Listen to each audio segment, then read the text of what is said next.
မြန်မာပလက်ဖောင်းပရိသတ်များအားလုံးပဲမင်္ဂလာပါအပတ်စဉ်တင်ဆက်ပေးနေကြမြန်မာပလက်ဖောင်းရဲ့လူမှုဘဝခဏကနေကြိုဆိုလိုက်ပါတယ်ဒီတစ်ပတ်အတွက်လူမှုဘဝအစီအစဉ်မှာတော့အသက်120နှစ်အရွယ်ရောက်မှကိုရိုနာဗိုင်းရပ်စ်ကူးစက်ခံခဲ့ရပြီးယောဂါကိုပြန်လည်ခုခံတိုက်ခိုက်ခဲ့ကပျောက်ကင်းသွားခဲ့တဲ့အဖွားတစ်ယောက်အကြောင်းကိုဖော်ပြပေးချင်ပါတယ်အသက်120အရွယ်မှာအဖွားအနေနဲ့ကိုဗစ်ကူးခံခဲ့ရပြီးနောက်ယောဂါကိုပြန်လည်တိုက်ခိုက်နိုင်ခဲ့တာကလည်းအဖွားအတွက်ဂုဏ်ယူစရာဖြစ်ရတစ်ခုဖြစ်တယ်လို့ကြံရှိတဲ့ယောဂါကူးစက်ခံလူနာတွေအတွက်လည်းအားအင်တရဖြစ်စေနိုင်တာကြောင့်ဒီအကြောင်းလေးကိုတင်ဆက်ပေးချင်တာပဲဖြစ်ပါတယ်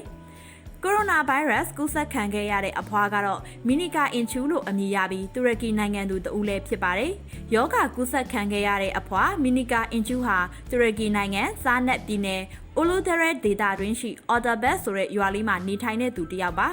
အဖွားဟာလက်ရှိမှာဖြစ်ပွားနေတဲ့ကမ္ဘာကပ်ရောဂါကိုရိုနာဗိုင်းရပ်စ်ကိုရွာလေးမှာနေထိုင်ရင်းနဲ့ပဲကံမကောင်းစွာနဲ့ကူးစက်ခံခဲ့ရပါတယ်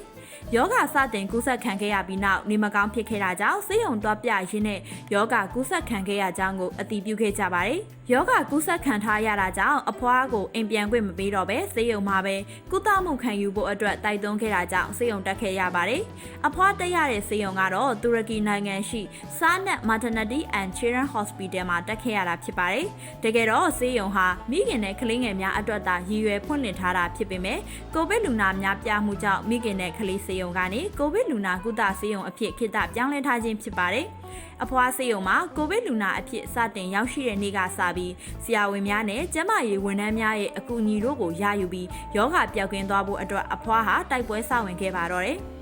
ဆေးရုံမှတ်တမ်းတွေအရဆိုရင်အဖွားရဲ့အသက်ဟာ120နှစ်ဆိုတာသိခဲ့ရပြီးကလေး12ယောက်ကိုမွေးထားတဲ့မိခင်တဦးဖြစ်ကမြီး100ကျော်ကိုပိုင်ဆိုင်ထားတဲ့အဖွားဆိုတာကိုပါသိခဲ့ရပါတယ်။ဆေးရုံမှာကိုဗစ်လူနာအဖြစ်15ရက်တာကုသမှုခံယူခဲ့ရတဲ့အဖွားဟာယောဂပျောက်ကင်းပြီးတဲ့နောက်ယောဂပျောက်ကင်းတဲ့လူနာအဖြစ်ဆေးရုံကနေဆင်းခဲ့ရပါတယ်။15ရက်လောက်အားတင်းပြီးယောဂပျောက်ကင်းမှုဆူတောင်းနေခဲ့တဲ့အဖွားအတွက်ကတော့ဆေးရုံဆင်းရမယ့်တဲ့ဟာသူမအတွက်စိတ်လှုပ်ရှားရတဲ့အထီတောင်ပြောဖို့ကောင်းခဲ့တယ်လို့ဆိုပါတယ်။ကျမဟာဖျားသခင်ရဲ့ကျေးဇူးတော်ကြောင့်အခုလိုကောင်းမွန်တဲ့ဆရာဝန်များနဲ့သူနာပြုများကိုစုံတွေ့ခွင့်ရပြီးယောဂကနေတက်တာလာခဲ့တာဖြစ်ပါတယ်။ကျမရေးဝန်ထမ်းတွေကကျမကိုအယမ်းပဲဂရုစိုက်ခဲ့ကြတာကိုကျေးဇူးတင်ပါတယ်လို့လည်းပြောထားပါသေးတယ်။